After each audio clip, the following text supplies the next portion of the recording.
Local body ఎన్నికలపై party శ్రేణులు దృష్టి సారించాలన్నారు కేంద్ర మంత్రి కిషన్ రెడ్డి. ఎన్నికలు ఎప్పుడొచ్చినా తెలంగాణలో పార్టీ బలోపేతానికి రాష్ట్ర పార్టీ నేతలు కలిసికట్టుగా కృషి చేయాలన్నారు. కేటీఆర్ ను రేవంత్ జైల్లో వేస్తారనే నమ్మకం ఉందన్నారు కేంద్ర మంత్రి బండి సంజయ్. రాష్ట్రాలు ప్రజల అవసరాలను పరిగణలోకి తీసుకుని కేంద్ర బడ్జెట్ కేటాయింపులు ఉంటాయన్నారు ఎంపీ కొండా విశ్వేశ్వర్రెడ్డి.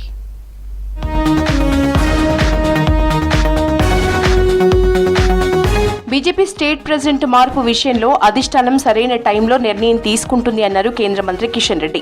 లోకల్ బాడీ ఎలక్షన్స్ కోసం పార్టీ శ్రేణుల్ని సన్నద్దం చేస్తున్నామన్న కిషన్ రెడ్డి, అధ్యక్షుడి మార్పు స్థానిక ఎన్నికలకు సంబంధం లేదన్నారు. ఏక్ పేడ్ మాకే నామ్ పేరిట మొక్కలు నాటాలన్న ప్రధాని మోదీ పిలుపుతో ఢిల్లీలోని అధికారిక నివాసంలో తన తల్లి పేరుతో మొక్కలు నాటారు కిషన్ రెడ్డి. తప్పకుండా ప్రశాంతంగా ఎన్నికలు జరుగుతాయి. కొన్ని పాకిస్తాన్కి సంబంధించినటువంటి ఉగ్రవాద సంస్థలు ఎన్నికలను డిస్టర్బ్ చేయాలనేటువంటి ప్రయత్నం చేస్తూ ఉన్నారు. అయినప్పటికీ కూడా కేంద్ర ప్రభుత్వము కట్టుబడి ఉన్నది. వచ్చే నెలలో ఎన్నికలు జరపాలని సుప్రీంకోర్టు కోరింది కాబట్టి సుప్రీంకోర్టు ఆదేశాలను పాటించాలని చెప్పి ఎలక్షన్ కమిషన్ కానీ కేంద్ర ప్రభుత్వం కానీ నిర్ణయం తీసుకున్నది. కాబట్టి ఎలక్షన్ కమిషన్ ఎప్పుడు తేదీలు ప్రకటించినా కూడా ఎన్నికలు పెట్టడానికి కేంద్ర ప్రభుత్వం సిద్ధంగా ఉంది. నేను భారతీయ జనతా పార్టీ తరఫున కూడా మనవి చేస్తాను. భారతీయ జనతా పార్టీ కూడా ఎన్నికల్లో మరి పూర్తి స్థాయిలో మేము సిద్ధంగా ఉన్నాం. తప్పకుండా జమ్మూ కాశ్మీర్లో భారతీయ జనతా పార్టీ ప్రభుత్వం ఏర్పడుతుంది. చిట్చాట్లో ఆసక్తికర వ్యాఖ్యలు చేశారు కేంద్ర మంత్రి బండి సంజయ్. కేటీఆర్ ను రేవంత్ జైల్లో వేస్తారనే నమ్మకం ఉందన్నారు. కేటీఆర్ చేసిన అరాచకాలు, అవినీతి అందరికీ తెలుసన్నారు. బీజేపీ కార్యకర్తల్ని కేటీఆర్ హింసించిన తీరును ఎవరూ మరిచిపోరన్నారు. రేవంత్ పై నమ్మకం పోయిన రోజు నుంచే కాంగ్రెస్ పై యుద్ధం చేస్తారన్నారు. పాత బస్తీలో రోహింగ్యాలు ఉన్న మాట వాస్తవమే అన్నారు సంజయ్. అసదుద్దీన్ ఓవైసీ ఎన్ని వర్క్ బోర్డు భూముల్ని కాపాడారో సమాధానం చెప్పాలన్నారు. కేంద్ర బడ్జెట్ పై వచ్చే రాజకీయ విమర్శల్ని ప్రజలు నమ్మొద్దన్నారు బీజేపీ ఎంపీ కొండా విశ్వేశ్వర్రెడ్డి. రాష్ట్రాలు ప్రజల అవసరాలని పరిగణలోకి తీసుకుని బడ్జెట్ కేటాయింపులు ఉంటాయన్నారు. కేంద్ర ప్రభుత్వం మౌలిక సదుపాయాల కల్పనపై ప్రత్యేక దృష్టి పెట్టిందన్నారు. యువకులు, అన్నదాతలు, మహిళలు, నిరుపేదల అభివృద్ధిపై కేంద్రం ఫోకస్ చేసిందన్నారు విశ్వేశ్వర్రెడ్డి. 15,000 కోట్లు ఇచ్చిండ్రు, కానీ ఇది మర్చిపోతుంది ఏంటంటే తెలంగాణకు 40,000 కోట్లు ఇచ్చిండ్రు. ఇప్పటివరకు ఇచ్చేసిండ్రు కూడా. అది ఇంకా మన ఫైనాన్స్ మంత్రి బట్టి విక్రమార్క గారు కూడా చెప్పిండ్రు. 35,000 కోట్లు ఈ గత 5-6 నెలల్లో 35,000 కోట్లు FRBM హద్దులు దాటినా కూడా, ఎందుకంటే రాజకీయాలకు పక్కకు పెట్టి ఇది ఇవ్వకుంటే నిజంగానే మన రాష్ట్రం ఇబ్బందులు పడుతుంది.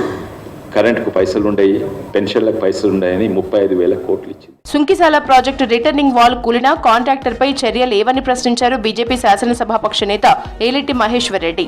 432 కోట్ల ఫేక్ బ్యాంక్ గ్యారంటీ చూపించిన మేఘా కృష్ణారెడ్డిని సర్కారు ఎందుకు వెనకేసుకొస్తోందని ప్రశ్నించారు. కేసీఆర్, సీఎం రేవంత్ కలిసి కృష్ణారెడ్డి అవినీతిని సెటిల్ చేస్తున్నట్లు ఆరోపించారు మహేశ్వర్ రెడ్డి. మీరు మెగా కృష్ణారెడ్డి ద్వారా ప్రజాధనాన్ని దోచుకునే ప్రయత్నం జరుగుతూ ఉన్నదో తేట తెల్లమైతున్నది.